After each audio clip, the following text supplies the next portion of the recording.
আসসালামু আলাইকুম ওয়া রাহমাতুল্লাহ। নাহমাদুহু ওয়া নাস্তাঈনুহু ওয়া নাস্তাগফিরুহু ওয়া নাউযু বিল্লাহি মিন শুরুরি আনফুসিনা মান ইয়াহদিহিল্লাহু ফালা মুদিল্লা লাহু ওয়া মান ইদ্লিলহু ফালা হাদিয়া লাহু। ونشهد أن لا إله إلا الله وحده لا شريك له ونشهد أن محمدا عبده ورسوله فقد قال الله تعالى في كلامه المجيد وفرقان الحميد فأعوذ بالله من الشيطان الرجيم بسم الله الرحمن الرحيم سبحان الذي أسرى بعبده ليلا من المسجد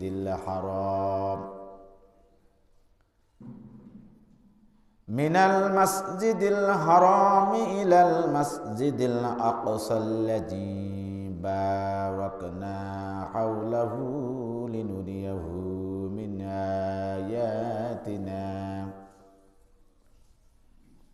قال النبي صلى الله عليه وسلم اللهم بارك لنا في رجب وشعبان وبلغنا رمضان أو كما قال عليه الصلاة والسلام اللهم صل على محمد وعلى آل محمد كما صليت على إبراهيم وعلى آل إبراهيم إنك حميد مجيد.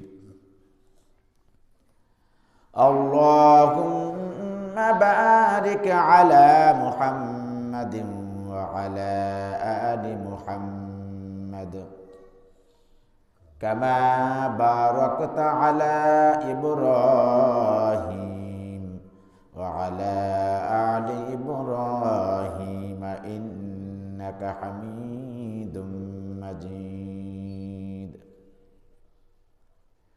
সকল প্রশংসা সেই মহান রব্বুল আলামিনের, যে মহান রব্বুল আলামিন আপনাদেরকে এবং আমাকে সপ্তাহের শ্রেষ্ঠ দিন জুমার দিন সুস্থ রেখে মসজিদে আগে ভাগে আসার তৌফিক দিয়েছেন। এজন্য আমরা শুকরিয়া আদায় করি, বলি আলহামদুলিল্লাহ। আলহামদুলিল্লাহ। আল্লাহ রাব্বুল আলামিন আমাদেরকে আরও একটি সপ্তাহ হায়াত বাড়িয়ে দিয়ে বেশি বেশি করে নেক আমল করার তৌফিক দিয়েছেন। এজন্য আমরা আরও একবার শুকরিয়া আদায় করি, বলি আলহামদুলিল্লাহ। আলহামদুলিল্লাহ। সম্মানিত উপস্থিতি, আমরা মেরাজের প্রেক্ষাপট নিয়ে আলোচনা করতেছিলাম। রজব মাস, আজকে রজব মাসের তৃতীয় জুম্মা। মহান রব্বুল আলামিন নবী করিম সাল্লাল্লাহু আলাইহি সাল্লামকে কেন তার একান্তে সান্নিধ্যে নিয়েছিলেন, কোন প্রেক্ষাপটে তাকে দেদার লাভ করিয়েছিলেন, আমরা সেই বিষয়ে আলোচনা করতেছিলাম। তো কাফেররা নবী করিম সাল্লাল্লাহু আলাইহি সাল্লামকে তিনটা স্তরে নবী করিম সাল্লাল্লাহু আলাইহি সাল্লামের দাওয়াতকে তারা বাধা দেওয়ার চেষ্টা করছিলেন। প্রথম স্তর ছিল যে লোভ দিয়ে, নেতৃত্বের লোভ, টাকার লোভ, নারীর লোভ, এই লোভ দিয়ে দাওয়াতকে তারা প্রতিহত করতে চেয়েছিলেন, কিন্তু পারেননি। দ্বিতীয় স্তরে তারা নবী করিম সাল্লাল্লাহু আলাইহি সাল্লামকে বললেন যে কিছুদিন আমরা মুহাম্মদ সাল্লাল্লাহু আলাইহি সাল্লামের ধর্ম পালন করব এবং মুহাম্মদ সাল্লাল্লাহু আলাইহি সাল্লাম কিছুদিন আমাদের ধর্ম পালন করবে, এরকম ভাগাভাগি করতে চেয়েছিলেন। সেটাও নবী করিম সাল্লাল্লাহু আলাইহি সাল্লাম মেনে নেননি। এর কিছুদিন পর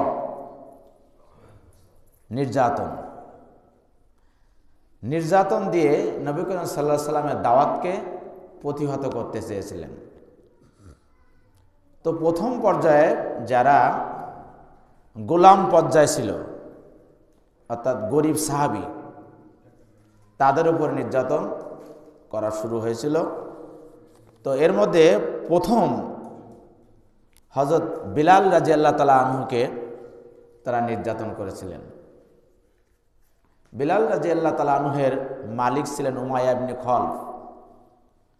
তো উমাইয়া ইবনে খলফ বিলাল রাদিয়াল্লাহু তাআলা আনহুকে মারতে মারতে যখন সে ক্লান্ত হয়ে গিয়েছিল, তারপর উচ্ছৃঙ্খল যুবকদের কাছে তাকে দিয়ে দিলেন।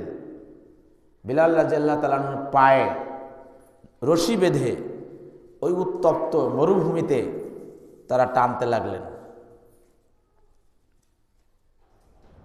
বালু, পাথর, ওই পাথরের উপর দিয়ে টানতে লাগলো।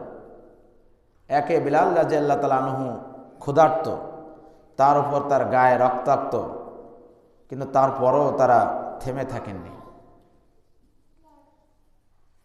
মরুভূমিতে মাঝে মাঝে আমরা দেখি যে মরুভূমিতে তাওয়া রেখে ডিম ভাজি করে। এত মরুভূমিতে উত্তপ্ত, এত তাপ, এই তাপে রক্তাক্ত শরীর, খালি গায়ে তাকে চিৎ করে শোয়ায় রেখে তার বুকের উপর পাথর দেওয়া হলো। এরপরে জিজ্ঞাসা করা হলো, বিলাল, তুমি কি মুহাম্মদ সাল্লাল্লাহু আলাইহি ওয়াসাল্লাম ধর্মকে ছাড়বা কিনা বলো। বিলাল রাদিয়াল্লাহু তাআলা আনহুর গায়ে কোনো শক্তি নেই, কথা বলার মতো অবস্থায় তিনি ছিলেন না। তারপরও এরকম হাত উঁচু করে বলছিলেন যে আহাদ আহাদ, মানে এক আল্লাহ, এক, যে এক আল্লাহকে আমি ভালোবাসি, এক আল্লাহর প্রতি আমি ঈমান এনেছি, মরতে যদি হয় এক আল্লাহর প্রতি ঈমান রেখে আমরা মরব। অথচ আমরা অনেকেই বলি যে জান বাঁচানো ফরজ না, ঈমান বাঁচানো হচ্ছে ফরজ, জান বাঁচানো ফরজ না।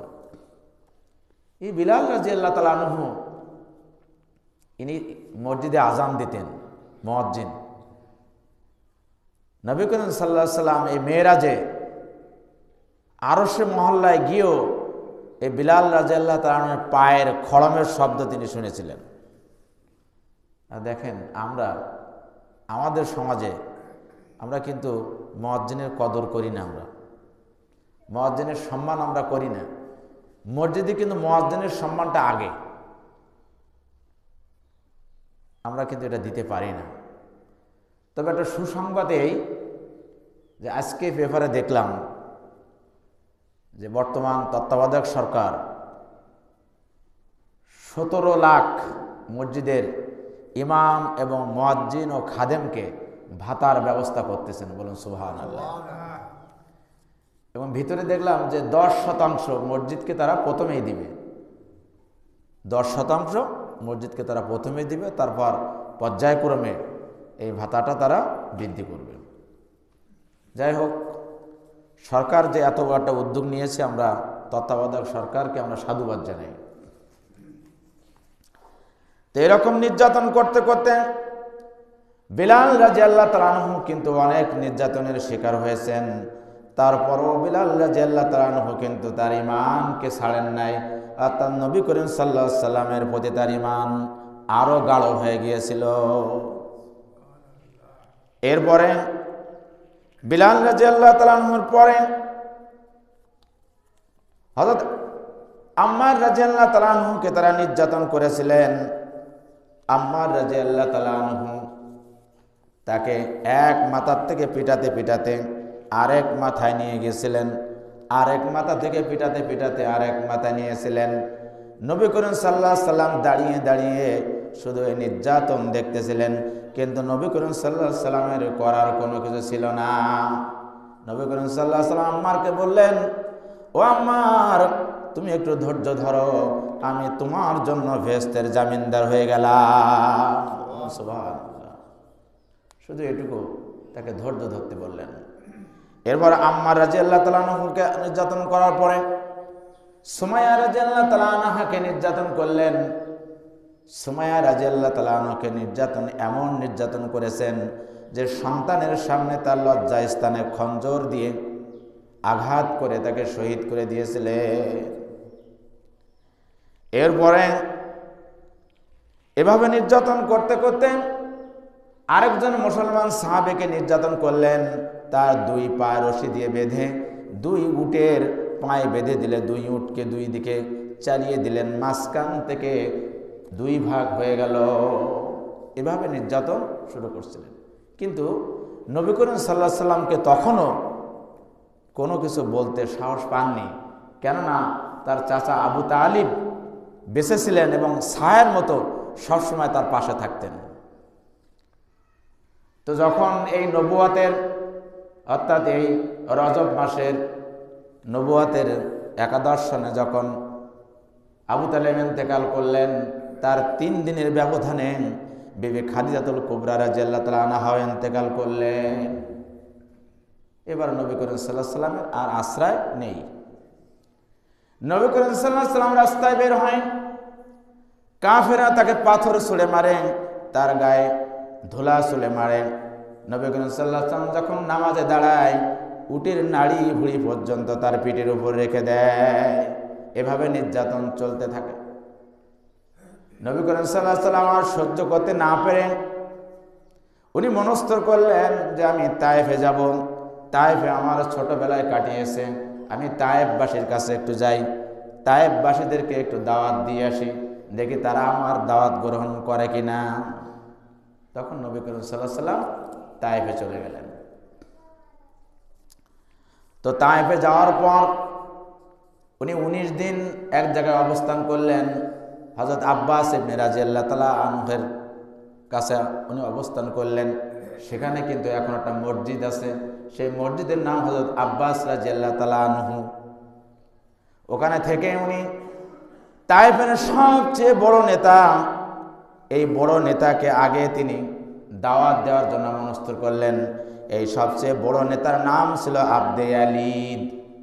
আবদে ইয়ালিদের কাছে যে বললেন, ও আবদে ইয়ালিদ, তোমরা তো আমাকে চেনো, ছোটবেলায় তোমাদের সাথে আমি কত খেলাধুলো করেছি, তোমাদের সাথে আমি ওঠা বসা করেছি, তোমাদের সাথে আমি চলাচল করেছি। ও আবদে ইয়ালিদ, রাব্বুল আলামিন আমাকে নবুয়ত দিয়েছেন, সে নবুয়তের দাওয়াত নিয়ে আমি তোমার কাছে এসেছি। আবদে ইয়ালিদ বললেন যে মক্কায় বুঝি আর কোনো লোক ছিল না, যে তুমিই ছিলে, এই জন্য তোমাকে নবুয়ত দিয়েছেন, তোমাকে নবী বানিয়েছেন। নবী করিম সাল্লাল্লাহু আলাইহি সাল্লাম চিন্তা করলেন এই আবদে ইয়ালিদের কাছে আর সময় নষ্ট করে লাভ নাই, কেননা আবদে ইয়ালিদের কপালে ঈমান নাই।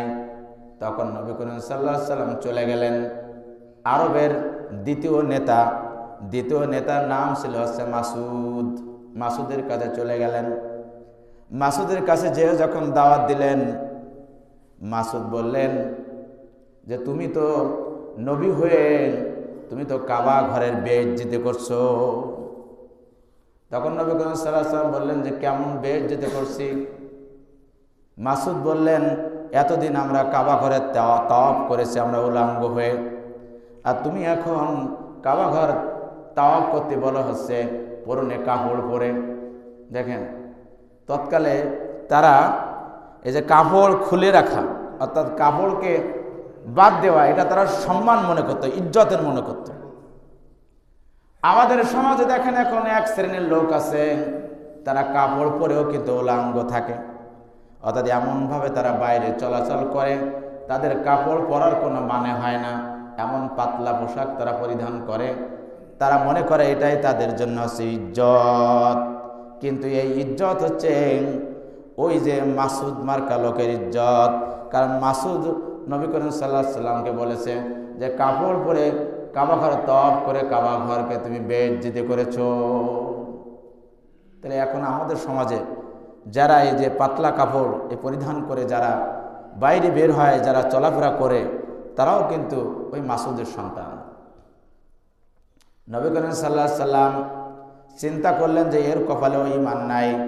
এবার আরবের তৃতীয় নেতা, তার নাম ছিল হাবিব। এ হাবিবের কাছে দাওয়াত দিলেন।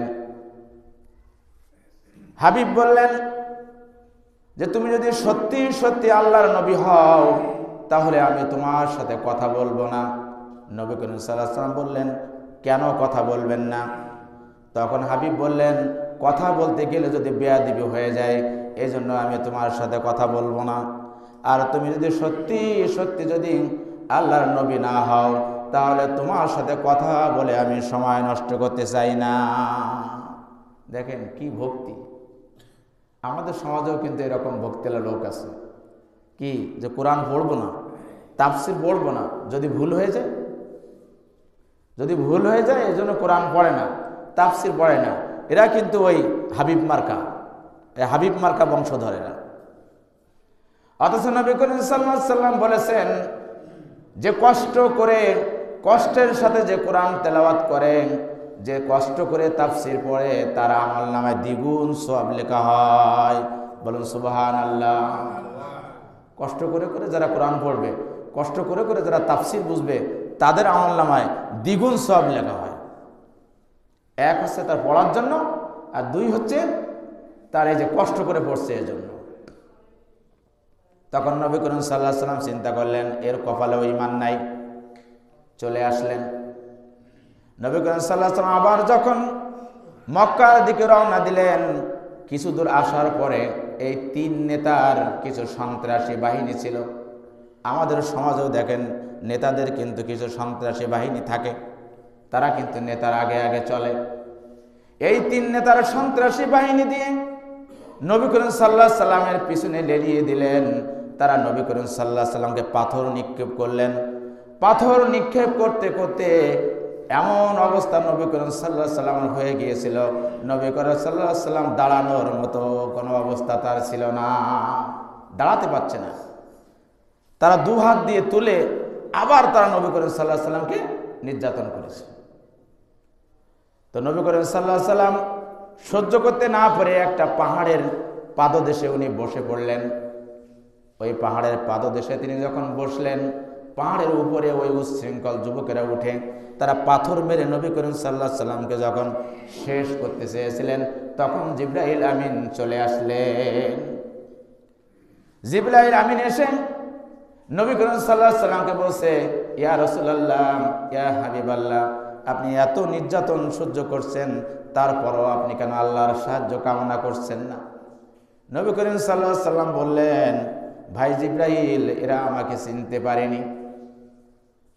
এবং ওই পাহাড়ের দায়িত্বে ছিলেন এক ফেরেশতা, সেও এসে বলছে যে আমাকে হুকুম দিন, আমাকে অর্ডার দিন, আমি এদেরকে দুপাশ থেকে এমনভাবে চাপিয়ে মেরে ফেলবো, এদেরকে আমি একেবারে নিচ্ছিন্ন করে দিব।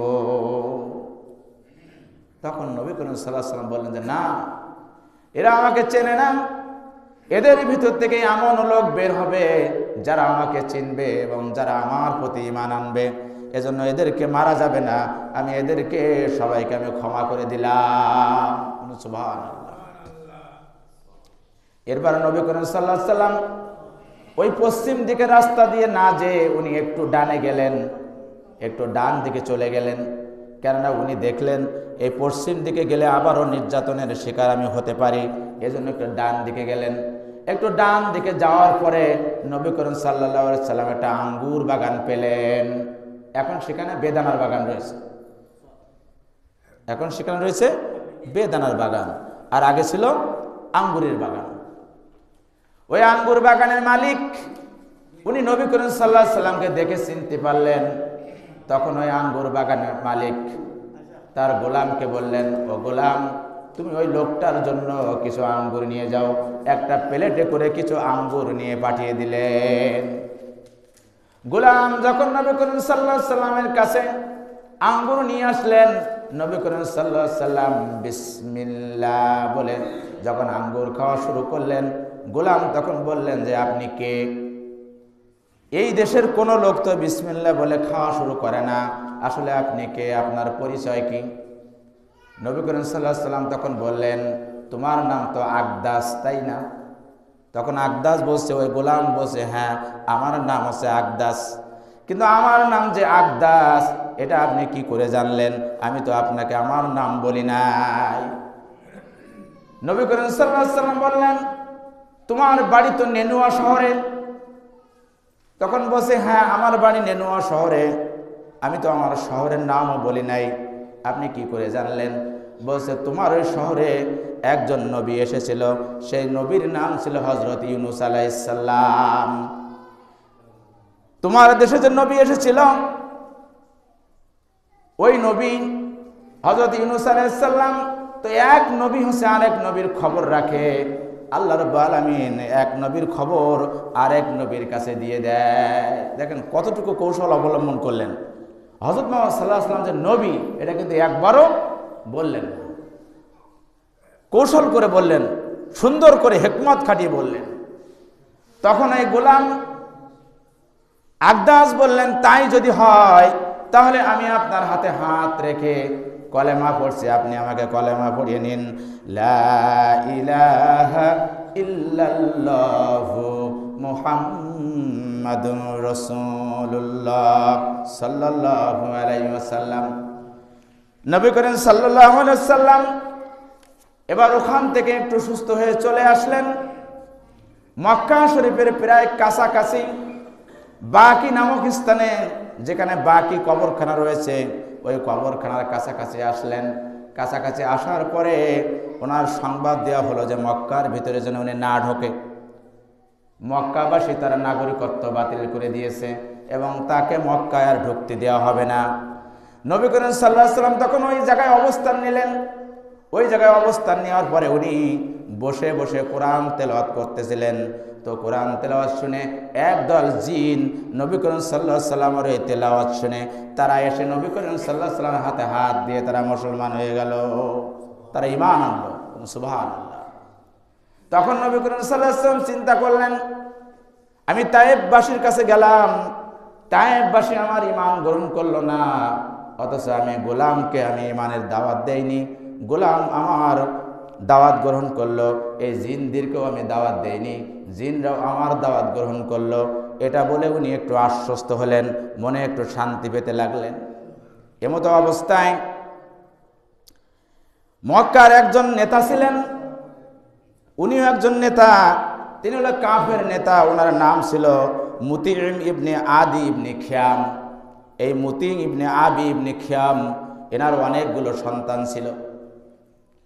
উনি সন্তানদেরকে ডেকে বললেন, ও আমার সন্তানেরা তোমরা শোনো, একটা লোক তার পিতৃভূমিতে আসবে, একটা লোক তার পিতার ভূমিতে উঠবে, কিন্তু তাকে বাধা দেওয়া হচ্ছে, তাকে আসতে দেওয়া হচ্ছে না। এটা আমি কোনোভাবে মেনে নিতে পারছি না। ও আমার সন্তানেরা তোমরা চলে যাও, তোমরা প্রতি মোড়ে মোড়ে দাঁড়িয়ে যাও এবং নবী করিম সাল্লাল্লাহু আলাইহি সাল্লামকে বলো যে তুমি তোমার জন্মভূমি, তোমার পিতৃভূমি, তুমি তোমার পিতার বাড়িতে এসে ওঠো। সুবহানাল্লাহ। আল্লাহ চাইলে কাফেরদের দিয়েও ইসলামকে হেফাজত করতে পারেন। নবী করিম সাল্লাল্লাহু আলাইহি সাল্লাম চলে আসলো, আর এই মুতিম ইবনে এই খিয়ামের সন্তানেরা খোলা তরবারি নিয়ে মোড়ে মোড়ে দাঁড়িয়ে গেলেন। নবী করিম সাল্লাল্লাহু আলাইহি সাল্লাম চলে আসলেন তার ঘরে। চলে এসে দেখে স্ত্রী নাই, খাদিজাতুল কুবরা উনি বেঁচে নাই, চাচাও বেঁচে নাই, মেয়েগুলো বিয়ে হয়ে গেছে, কোনো পুত্র সন্তান নাই। তখন নবী করিম সাল্লাল্লাহু আলাইহি সাল্লাম উম্মে হানির ঘরে যেয়ে উঠলেন, চাচাতো বোন আবু তালিবের মেয়ে। উম্মে হানির ঘরে উঠলেন। নবী করিম সাল্লাল্লাহু আলাইহি সাল্লামের জন্য একখানা ঘর বরাদ্দ করে দেওয়া হলো। নবী করিম সাল্লাল্লাহু আলাইহি সাল্লাম ওই ঘরে থাকতে লাগলেন। এমতো অবস্থায় রাতের বেলায় জিবরাইল আমিন নবী করিম সাল্লাল্লাহু আলাইহি সাল্লামের কাছে চলে আসলেন, কিন্তু দরজা দিয়ে না ঢুকে উনি উপর দিয়ে ছাদ দিয়ে ঢুকলেন এবং অস্বাভাবিকভাবে ঢুকলেন। অস্বাভাবিকভাবে ঢুকলেন, ওই ছাদ দিয়ে ঢুকে ওই ছাদ দিয়ে নবী করিম সাল্লাল্লাহু আলাইহি সাল্লামকে নিয়ে গেলেন। নিয়ে নবী করিম সাল্লাল্লাহু আলাইহি সাল্লামকে হাতিমের ভিতরে রাখলেন। হাতিমের ভিতরে নিয়ে যাওয়ার পরে নবী করিম সাল্লাল্লাহু আলাইহি সাল্লামের সিনা ছাক করলেন।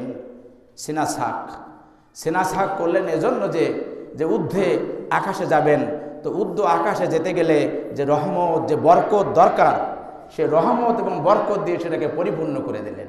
দেখেন এখন আমাদেরকার সময় যারা চাঁদে যাচ্ছে, যারা মঙ্গল গ্রহে যাচ্ছে, যারা পাহাড়ের চড়ায় যাচ্ছে, তারা কিন্তু অনেক রকমের অক্সিজেন তারা নিয়ে যাচ্ছে।